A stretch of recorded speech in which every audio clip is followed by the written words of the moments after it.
Hello and welcome to today's question of the day from the actual IPMAT Indore 2024 paper QA MCQ section. Well, today's question is a very short one. It just gets over in half a line and it seems to be from a very friendly chapter that students find, that's permutations and combination.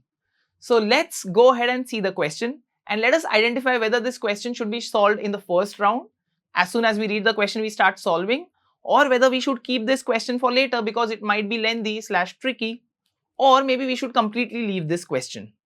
Further, we'll also go ahead and see the solution for this question and how we could have solved this question in the best possible way. So let's go ahead to the solution of this question. The number of values of x for which 17 minus x, c 3x plus 1 is defined as an integer is. Basically, this is the NCR thing. The way you look at it this way, it's the same notation. Just the n is written on the right hand side only. So basically, what we have over here is 17 minus x, c 3x plus 1, and we want this to be an integer. If this is an integer, then how many different values of x are possible? So we are trying to find out the number of solutions of this equation. Okay, number of solutions for x, okay, such that this is an integer. Obviously NCR is always an integer only because number of ways of doing anything can never be non-integer, right? Number of combinations cannot be a non-integer. So basically, for how many different values of x will we have a valid NCR that you will be able to get over here. So what are the conditions on NCR? The conditions for NCR are that n should be greater than or equal to r, and basically they belong to whole numbers. Alright, so let us quickly check what all different values of x are possible. I can see in the r, that is 3x plus 1, there is a x multiplied with 3, and here you have a minus x, and I don't want this number to go below this. If I just think of x equal to 4, 3x would be 12 plus 1, 13, and here you will have 17 minus 4, that is 13. I think they become equal at x equal to 4, right? And basically, if you were to get it using equation, so I could get it through observation. If you were to get it through equations, you could simply say 17 minus x has to be greater than or equal to 3x plus 1. You take the x on the same side, so here you'll get 18 is greater than or equal to, 16 is greater than or equal to 4x. Therefore, x is less than or equal to 4.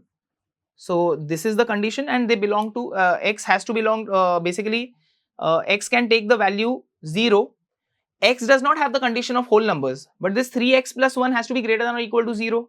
So if I put x equal to minus 1, this would become negative. So clearly x can take the values 0, 1, 2, 3 and 4. If I put x equal to minus 1, the r goes into the negative.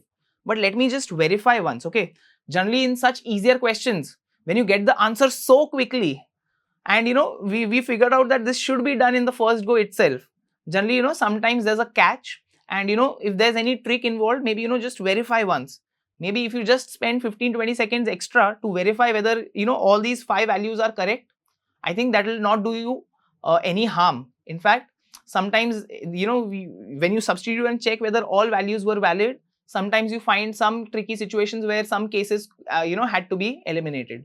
So it's always good to invest these 15-20 seconds to verify whether the answer that you got is correct or not. And especially for questions which you've solved in less than 30-40 seconds. Like this solving was hardly 40-45 seconds or maximum 1 minute. So you should quickly verify, okay, if I put x equal to 0, that will be 17c 1, that is valid. Or if I put x equal to 1, that would become 16c and this would increase by 3, so 16c 4. And the next one would be 15c 7. Next one would be 14c. If I put x equal to 3, that would be 14c 9 plus 1 10, and the last one would be 13c 13. Yes, all of them are valid integer values only because NCR gives you integer output only. So hence 1, 2, 3, 4, 5, all the 5 cases were valid, and therefore the number of solutions of x possible for this question would be option A, that is 5. So I hope this video helped you in understanding how to approach these questions, And clearly this question was a round 1 question, so you should have attempted in the first go itself. Thank you for watching and all the best in your IPM preparation. For more such videos, subscribe to our channel and stay tuned to the upcoming videos with more such questions. Thank you.